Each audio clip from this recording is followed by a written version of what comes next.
대한민국의 T-52 미군의 훈련기 시장을 장악할 수 있는 기회가 찾아왔습니다. 사업의 전체 수량만 해도 1000대가 넘는데요. 만약 사업 수주에 성공만 한다면 우리 방산업계 역사상 최고의 잭팟이 될 수도 있습니다. 물론 가능성이 있다는 것이지 아직 확정된 것은 아무것도 없지만 그 가능성이 상당히 높다는 점에서 설레는 기대감을 가지게 됩니다. FA-50을 비롯한 T-50 계열 항공기들은 지금까지 여러 나라에 수출되며 훈련기와 경공격기 시장에서 존재감을 높여왔습니다. 그러나 분야를 막론한 세계 최대의 시장은 역시 미국입니다. 방산 분야에서도 미국은 미국 내의 글로벌 방산 기업들 뿐만 아니라 유럽의 방산 기업들에게도 최고의 목표점입니다. 만약 미군에게 성능을 인정받고 수출 거래를 트게 되면 세계 시장에서도 주문이 물밀듯 들어올 여지가 있습니다. 바로 이런 절호의 기회가 카이의 T-50에게 찾아온 것입니다. 그런데 아이러니하게도 T-50에게 주어진 기회는 세계 최대 방산 기업 중 하나인 미국 보잉의 어이없는 헛발질 때문이었습니다. 이전의 훈련기 도입 사업에서 미군이 선택한 보잉의 훈련기가 사기 행각에 가까운 참상을 저질러놨기 때문입니다. 카이가 T-50을 앞세워 미군의 훈련기 도입 사업에 출사표를 던졌습니다. 이미 2018년에 카이는 록히드 마틴과 함께 T-50A로 미공군 고등훈련기 사업 수주에 도전한 적이 있으나 탈락의 쓴맛을 본 적이 있습니다. 하지만 이번에 다시 재도전의 기회가 찾아온 것입니다. 여기에 대한 본격적인 내용을 살펴보기 전에 과거 카이가 도전했다가 실패했던 미공군의 훈련기 도입 사업에 대해 짚고 넘어갈 필요가 있을 것 같습니다. 국산품의 애용은 한국에서만 적용되는 것이 아니라 미국도 마찬가지입니다. 세계 최강대국이자 기술 강국인 미국은 웬만한 무기는 모두 자국에서 생산된 제품으로 구매하지만 예외도 있긴 합니다. 델타포스와 네이비실 등 미군의 특수부대들은 독일 HK사의 HK416 소총을 사용해왔습니다. 미 육군은 스웨덴 사부의 칼 구스타프 무반동포를 수입해 배치하기도 했는데요. 2021년에는 칼 구스타프 무반동포의 포탄을 7,500만 달러어치 주문하기도 했습니다. 하지만 이런 예외적인 경우를 제외하면 미군은 보통 자국의 방산기업들이 제조 생산한 무기체계를 구매해 배치하고 사용합니다. 그런데 미국의 국산품의 애용이 된통 서리를 맞은 경우도 있습니다. 바로 미공군의 고등훈련기 신규 도입 사업인 TX 프로그램입니다. 당시 TX 프로그램에는 록히드 마틴과 카이가 T-50A로 도전장을 내밀었지만 탈락하고 보잉의 T-7A가 최종적으로 선택됐습니다. 그리고 현재 T-7A를 선택한 TX 프로그램의 결과는 참담함 그 자체라고 할 수 있습니다. 오죽하면 미공군이 보잉에게 사기를 당했다는 말까지 나오고 있는 실정입니다. T-7A는 초기 개발 단계부터 갖가지 문제가 발생했습니다. 과도하지만 완성도가 떨어지는 디지털 엔지니어링, 사출 자석을 비롯한 비상탈출 시스템의 불안정성 등 기술적인 문제들이 터져나오면서 양산이 미뤄졌고 이로 인해 고등훈련기 교체 시기를 놓쳐서 위기에 봉착했습니다. 이 바람에 파일럿을 양성하기 위해 진행했던 사업이 오히려 미공군의 파일럿 부족 문제를 더욱 악화시킨 것입니다. 그러나 결과론적으로 보면 카이가 보잉에 밀려 TX 프로그램에서 낙마한 것이 오히려 다행이라는 분석도 있습니다. 그도 그럴 것이 당시 미공군이 예상한 사업 규모는 351대에 197억 달러 정도였지만 보잉은 92억 달러를 제시해 사업을 수주한 것입니다. 보잉은 그야말로 반값이고 헐값에 사업을 따낸 셈인데요. 일단 미공군의 고등훈련기 사업을 수주하면 차후에 미공군과 다른 국가와의 전투기 입찰에서 유리한 고지를 점령할 것이라는 계산으로 적자를 떠안으면서까지 반값도 안 되는 가격을 제시한 것이라는 얄팍한 계산을 한 것입니다. 만약 그때 카이가 보잉처럼 상당한 출혈을 감수하면서 미공군의 고등훈련기 수주에 성공했으면 큰 손해를 봤을 수도 있습니다. 실제로 현재 보잉은 자신들이 제시한 금액의 항공기를 제작하느라 매우 큰 어려움을 겪고 있고 T-7A의 성능 문제까지 발생해 상당한 추가 비용이 발생했습니다. 지금까지 보잉의 손실 비용은 10억 달러에 이르고 앞으로 더 얼마나 늘어날지도 모르는 상황입니다. 하지만 미공군 입장에서는 T-7A를 선택한 것이 재앙이나 다름없는데요.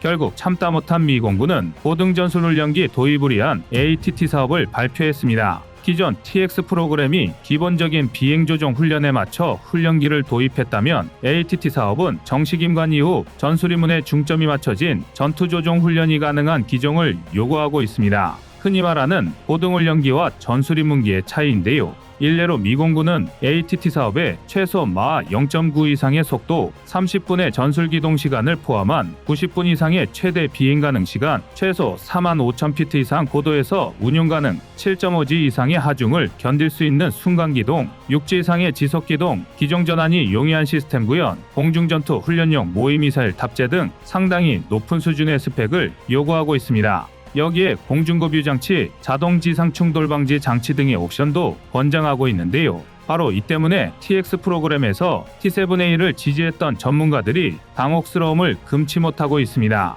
그도 그럴 게 ATT 프로그램의 요구 조건들은 월등한 성능을 지녔지만 가격 때문에 아깝게 고배를 마신 대한민국 T-50A의 장점들과 굉장히 유사합니다. T-50A는 설계 개념부터가 KT-1 웅비 등으로 비행 기술을 익힌 초보 파일럿들을 고급 전투기 파일럿으로 성장시키기 위한 목적이었는데요. 이 덕에 실전 환경에서의 비행 훈련, 고급 전투 시뮬레이션과 가상 훈련이 가능합니다. 또한 훈련기답지 않은 최신형 전자 시스템, 대화면 디스플레이, 컨트롤 인터페이스를 탑재하여 현대 전술기와의 간극을 줄였는데요. 쉽게 말해 기종 전환이 용이하다는 것입니다. 초보 운전자가 큰 차로 운전 연습을 오래 할수록 주차감을 쉽게 잡는 것과 비슷한데요. 실제로 우리 공군에서 T-50에서 전환훈련기 용도로 성능을 향상한 TA-50을 도입한 기종 전환에 걸리는 시간을 대폭 단축할 수 있었습니다. 기존에는 신입 파일럿들이 T-50으로 고등 비행 교육을 수료한 뒤에도 KF-16으로 27주 이상의 작전 가능 훈련을 받아야 했는데요.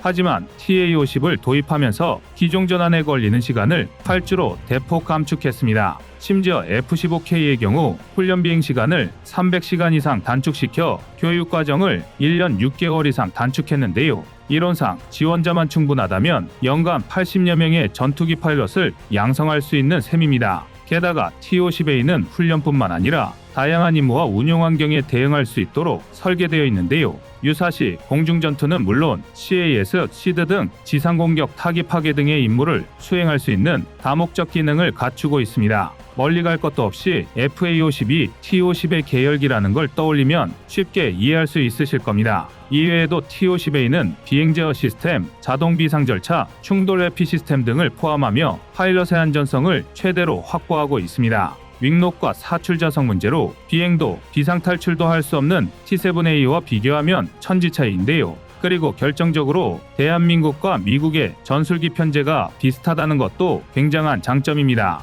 일례로 T-50A는 콕핏을 F-35와 굉장히 유사하게 설계했는데요. 이뿐만 아니라 미공군에서 채택한 붐타입 공중급유구를 설치하고 내장 시뮬레이터를 탑재해서 사실상 F-35, F-16, F-15에 모두 대응할 수 있습니다. 대한민국이 F-35, KF-16, F-15K로의 기종 전환을 염두에 두고 T-50을 하이스펙으로 개발한 성과가 빛을 발하는 건데요. 더군다나 T-50A는 이미 전 세계에 계열 기종만 160기 이상 배치되어 있습니다. 인도네시아에는 T-50, TA-50 완제품 22기를 수출한 상태고 이라크 FA-50 24기, 필리핀 FA-50 12기, 태국 T-50 14기를 운용 중이고 폴란드, 말레이시아는 한창 생산과 인도가 진행 중입니다. 그리고 이 중에서도 특히 필리핀에서는 실전 경험을 치르면서 신뢰성까지 검증되었습니다. 2016년 필리핀 공군에 취역한 FA-50 2대가 필리핀 남부에서 ISIL과 연계된 무슬림 반군 조직을 공습하면서 첫 실전을 치른 건데요.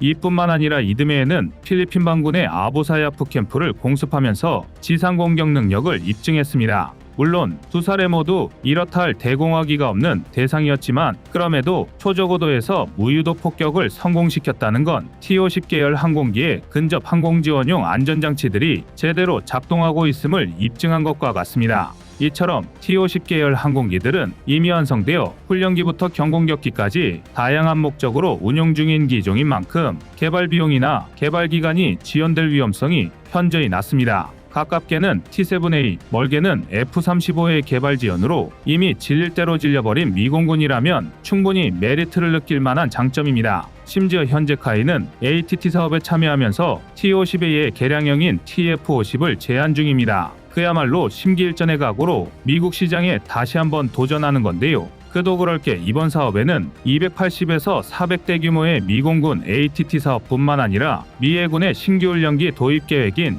UJTS 프로그램도 연계되어 있기 때문입니다. 1992년부터 운용되어 온 미의 군용 훈련기 T-45가 노후화로 산소 공급 시스템 등에서 결함이 발생하고 함재기로 최신형 5세대 스텔스 전투기인 F-35C의 비중이 늘어나면서 고등훈련기 수요가 폭증한 것입니다. F-35C의 조종사를 양성하기 위한 고등훈련기라면 당연히 상당한 성능을 갖추고 있어야 합니다. 공개된 자료에 따르면 미 해군이 원하는 차기 전술훈련기는 기본적으로 사출 좌석이 탑재된 복자형입니다. 여기에 정밀 착륙과 자동으로 지상 충돌을 회피하는 시스템, 그리고 레이더 경보 수신기, 전자전 센서 적용 등 내구성과 첨단 기능을 모두 갖추고 있어야 합니다. 여기에 부합하는 기체로 손꼽히는 것이 바로 T-50A입니다. 일부에선 현재 미 공군을 초토화시키고 있는 보잉의 T-7A와 이탈리아의 T-100도 후보에 올리긴 하지만 종합적으로 검증된 성능에서는 카이의 T-50A가 유리한 위치에 있다는 평가가 압도적입니다.